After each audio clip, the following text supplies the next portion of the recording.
What's up, everybody? Once again, Carson, all by his lonesome damn self because nobody else wanted to watch this movie.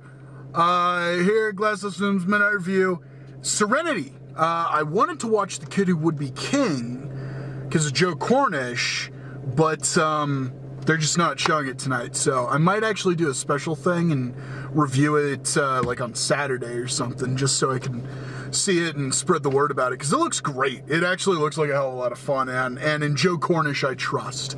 But that is not tonight's movie. Tonight's movie is Serenity, as I just said. Okay, if you don't know, unless it's a genre film like horror, science fiction, usually rated R genre film, if you're putting something in January, it's probably dog shit. But Glass has been pretty divisive. So that one was a planned January release. Same with like last year and what was it? The Death Cure, Maze Runner, The Death Cure. They planned for that, and it works out really well. It's usually like January through March typically, but that's where you'll get the really interesting rated R science fiction movies or horror movies. But Serenity is a little bit of a different case. It totally looks like a sun-bleached noir film, which, okay, that's interesting. Matthew McConaughey's in it. All right, I'm interested. Anne Hathaway? Yeah. Jason Clarke? I feel like he can be better than what he's shown us so far, but nobody's just harnessed him really well. Diane Lane? Hi. And I'm like, okay. Oh, I think Jamon Hansu is also in this one. I'm like, all right, this is something. But then it was pushed back. It was supposed to come out in like, I think October or November of last year. It got pushed back to 2019, to January 2019. What that tells me is they put this in front of a bunch of test audiences and they're like, this is terrible. And they're like, well, we still got to put it out. January it is. So I hope it's good. I really do, because there's a lot that I'm already in it for, but I just don't have a lot of faith in this. So what it looks like is Anne Hathaway goes to this island with her now husband. She and McConaughey used to have a thing, and she's like, hey, McConaughey, if you really love me, you'd kill my husband for me. Pretty standard noir stuff, but it's, I really like noir. That's all stuff that I'm like, all right, I'm in. This is good. I'm working with this. It feels very like out of the past. And I'm like, you know what? I'm a sucker for it. That's my catnip. Let's do this. So as I said, I hope it's good. I mean, I definitely believe it's going to be a graphic film, because in the trailers they show a lot of stuff where it's like black handprints and footprints, but they just have to color grade that out. So they make it look like dirt instead of mud. Or make it look like dirt instead of mud. Yeah, real fucking smart. They make it look like mud instead of blood. So I'm like, okay. It looks like it has some things going for it. I hope it's good, because I got to be in there for 2 hours anyway. I hope it's good. Not expecting a lot out of it. So let's go see this thing. Woo! I want you to drop him in the ocean for the sharks. And I'm back.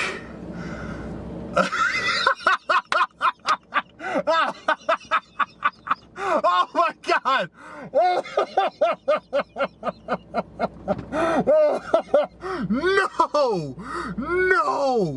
No. Oh my God. Everyone missed out on this one. Oh, holy shit. Oh, no.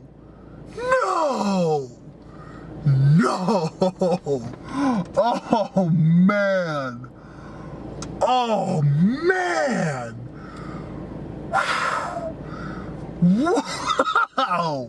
Okay.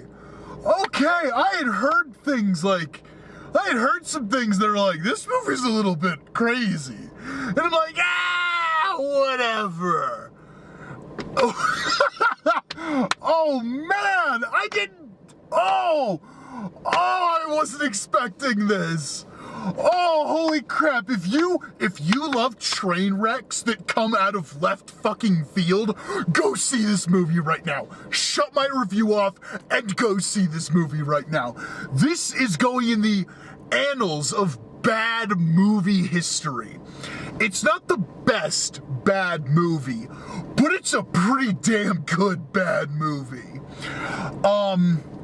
Unfortunately, I don't think it has a lot of replay value because so much of the movie is competently put together that the only element that kind of throws everything out of whack is the story. So once you've experienced the story, it's really hard to go back and enjoy it.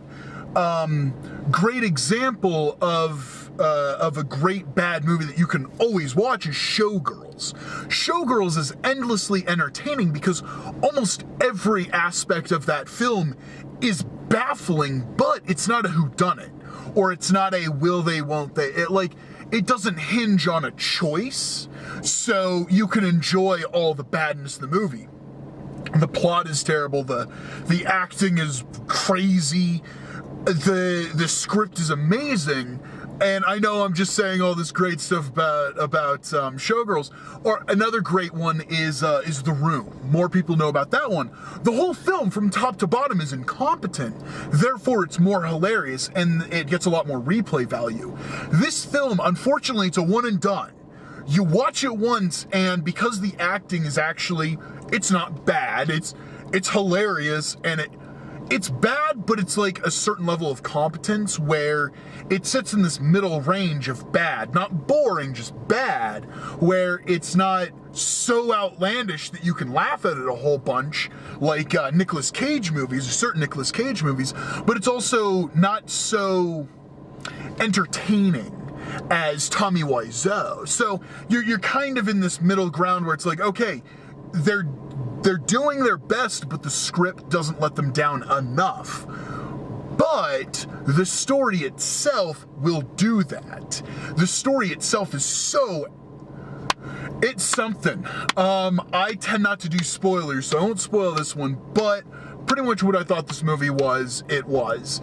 But there are certain things, it's like, wait a minute, what?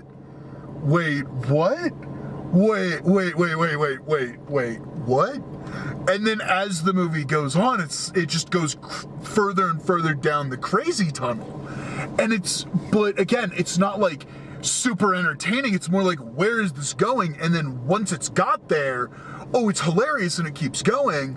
But that's the thing, is I don't know if I'll call it the turn, but the point where you find out what the movie is actually about happens so late in the film that you can't enjoy the badness for like 2/3 of a movie and then go with the last third. It's not that kind of bad movie.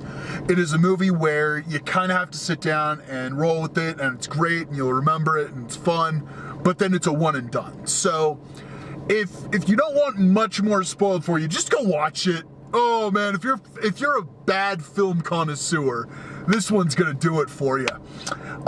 So yeah, basically, Matthew McConaughey is some dude who they allude to a very negative past of his after he got out of the army, and he's just hanging out, being a shit-ass fisherman who, he'll pull a knife on customers because he wants to catch the big tuna, literally. And so he's kind of down on his luck, and then a woman from his past shows up and she's like, hey, kill my husband for me, $10 million is in it for you. And so it's kind of morality play? No. It's a morality play. It's like, okay, will he, won't he? What are the reasons for why he should? What are the reasons why he shouldn't? But the thing is the film stacks the deck so hard in a certain way that it's like, well, shit, he shouldn't. Okay, understandably, the film makes you want to say he should kill Jason Clarke. And it's like, okay, I get that, and granted, Jason Clarke is a bad guy, but the movie doesn't push you far enough. It's not like, oh, it's a really good soul. It's not as compelling if like a Catholic priest has to kill one of his parishioners because the parishioner what do they call it? I'm not even Catholic, but what do they call it? Confession. Confess to him like a horrible sin that's like, okay, nobody in the world would say you shouldn't have killed that guy. The thing is, the morality, the stakes and the morality and the tortured decision is not built up well enough to where you're like, oh, he could go either way. It's like, no, he just shouldn't do that. So it drops the ball in that way. The hackneyed dialogue from top to bottom is too earnest and too competent to be something hilarious that you can laugh at, but it's also, it's not self-aware enough of it. So you're just kind of like, oh, that's all right. But it's not like, oh my God, this is so hilarious, I'm busting a gut. Again, it sits in that middle range. All of this movie's worth really sits with that turn. And that's kind of unfortunate. It's shot pretty okay. It's shot fine. I think the biggest things this film has going for it, apart from that turn, is the fact that you have these very good actors, and Jason Clarke, who it is one of Jason Clarke's best roles, because he's just scumbagging it up, and he actually does a not terrible job, but at the same time, it's like, okay, well, he's also an abusive husband, so there's only so much that I'm willing to laugh at for that. But yeah, you've got Matthew McConaughey, and you know what? God bless him, he's going for it.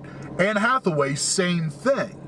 Everybody is going for it, and that is part of what makes that turn work, is because everybody is very earnest. Also, Diane Lane, call me anytime you want. You're more than welcome to come over to my house and have a lovely evening. Anyway, the film itself, it is what it is. It's funny, but it's not enough for a repeat viewing. Or I should say it was very funny to me because I get a real kick out of hackneyed, overwrought noir dialogue. And this film has that, but it's not so obvious that everyone would laugh at it, and it's not so bad that everyone would laugh at it. It sits in a real middle ground. So your enjoyment may vary, but I would stress it is, honestly, it's not even a 2 hour, well, yeah, it's about a 2 hour film. Or maybe just a hair under that, maybe hour 40 minutes or so. And I would say, if it hits Redbox and you don't know anything about the film, it is much more worth it to rent it and watch it and enjoy that and really sit down with some friends and some beers and enjoy that than it is, you'll get a lot more out of watching it than you will reading the Wikipedia entry breaking down the plot. So that's my 2 cents in the matter. That's how I fall with that film. Next week, I have absolutely no idea what is coming out, but I'll be here to review it. Maybe some other people will join me. Who knows? But anyway, thank you very much for watching. Please like this video, subscribe to the channel, youtube.com/classfilmshouse. Please comment below. Tell me if you saw this movie and what you thought of it. Facebook.com/glasshousefilms, and where I'm most active on Twitter @glasshousefilms. Follow me on Twitter specifically. You'll get a lot of me talking about film. If you happen, I'd imagine if you've watched a few of these, you like hearing me talk about film, and I do it on Twitter. So come check it out. It's a great time. But anyway, next week, I don't know what's coming out. I'll see y'all then. Until then, thank you so much for watching. Bye.